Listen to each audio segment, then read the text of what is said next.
how I got this stunning, bright, vibrant photo of a new classroom.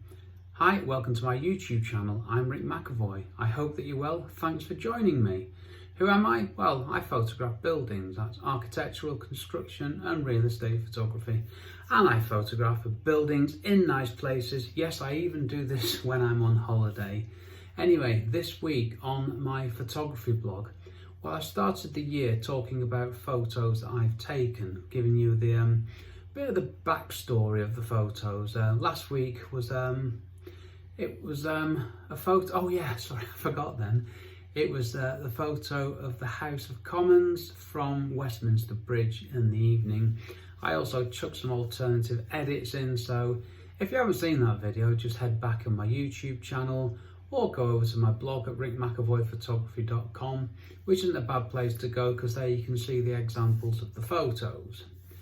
Now then, so this week the photo is one taken, I don't know, 3 or 4 years ago, and it's of a completed construction project in Dorset, and it's a photo taken for the architect, and it's a classroom with a lovely bright ray of sunshine slap bang in the middle of the photo. So on the blog post, which you can read at rickmcavoyphotography.com, I've published that original edit of the photo.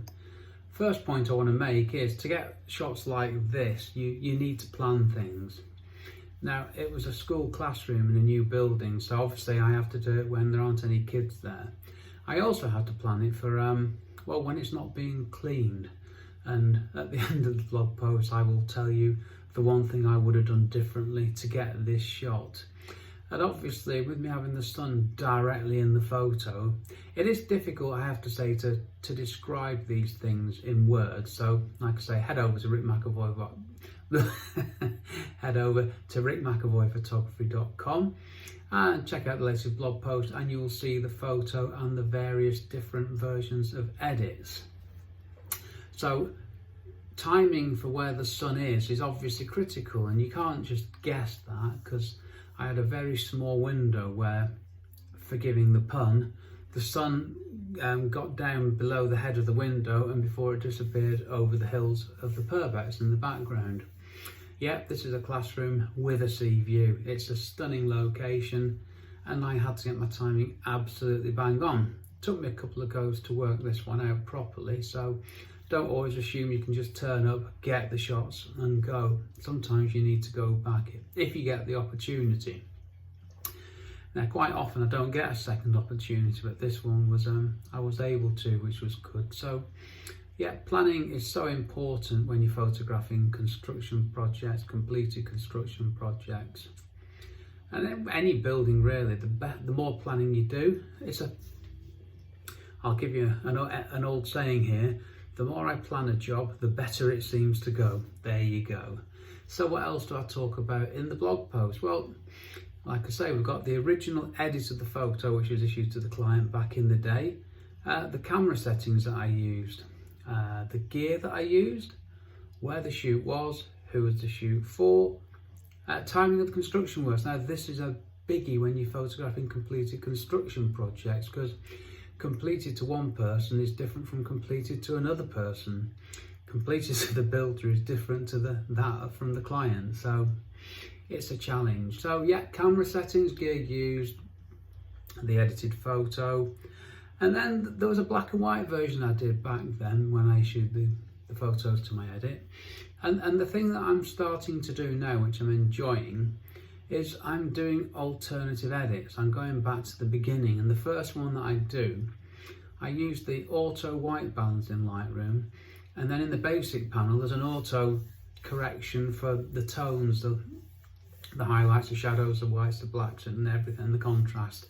This is Lightroom analysing the photo and doing what it thinks you need to do. Now, if you've got Lightroom, try this. It's staggering how good it can be.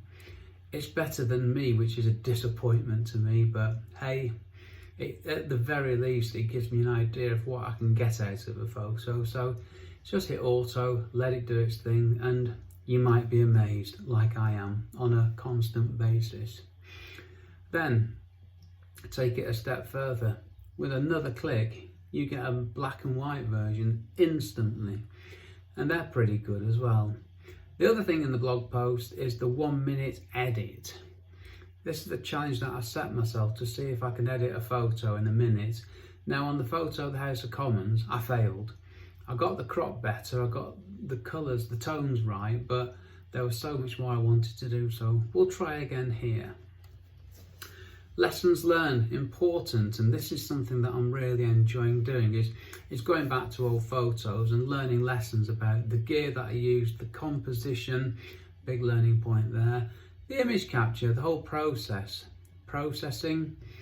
all that good stuff. And like I say, at the end of the blog post, say this quietly, but I haven't written it all yet. It's there on my blog, but I've just put the first half of it up, so I'll get onto that in a minute.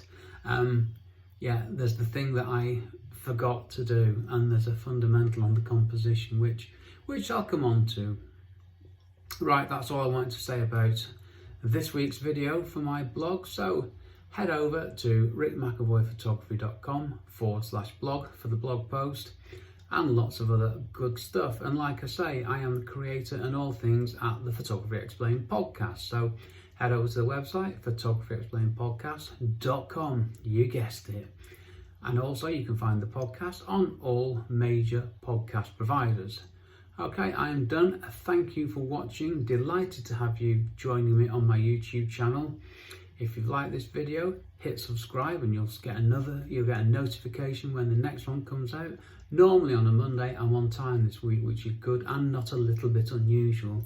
So thanks for watching. Stay safe, take care. Cheers from me, Rick.